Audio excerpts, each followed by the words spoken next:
Halo semuanya, perkenalkan, kami dari kelompok 4 akan mempresentasikan hasil kerja kelompok kami.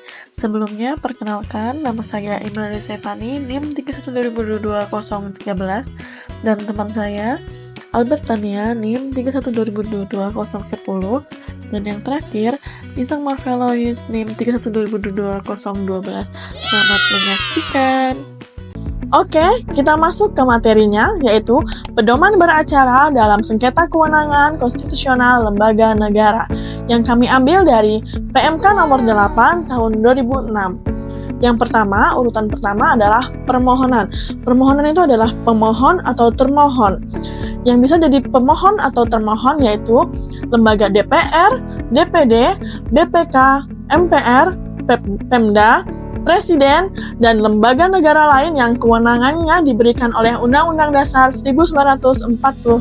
Oke, yang kedua adalah pemeriksaan administrasi dan registrasi yang terdapat dalam pasal 7-8 yang dilakukan oleh panitera. Petugas kepaniteraan memeriksa berkas. Jika belum memenuhi persyaratan, maka pemohon melengkapi berkas paling lama 7 hari. Dan jika sudah memenuhi persyaratan, maka panitera mencatat dalam BRPK. Perlu kalian ketahui, BRPK adalah buku registrasi perkara konstitusi.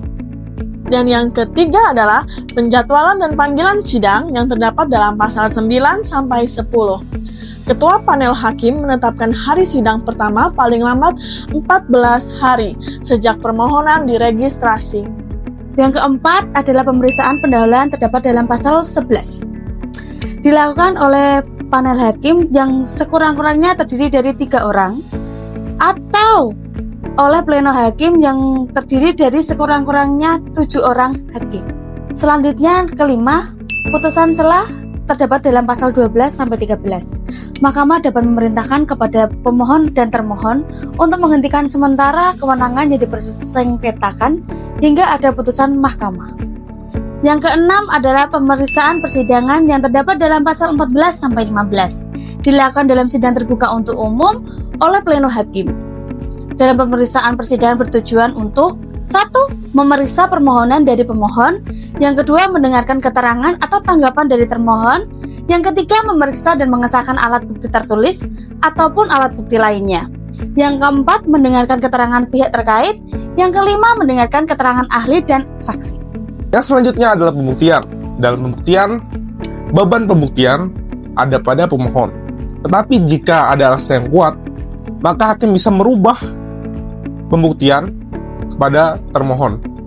Dan dalam pembuktian, majelis hakim juga dapat meminta keterangan para pihak untuk memberikan keterangan atau alat bukti. Dalam pembuktian terdapat 5 alat bukti. Yang pertama, surat atau tulisan. Yang kedua adalah keterangan saksi, yang ketiga adalah keterangan ahli, yang keempat keterangan para pihak, dan yang kelima alat bukti lain. Yang kedelapan adalah penarikan kembali permohonan. Dalam hal ini, pemohon dapat menarik kembali permohonannya sebelum atau selama pemeriksaan. Tetapi jika pemeriksaan persidangan sudah berlangsung, maka hakim dapat mengabulkan asalkan atau jika mendengar keterangan dari termohon.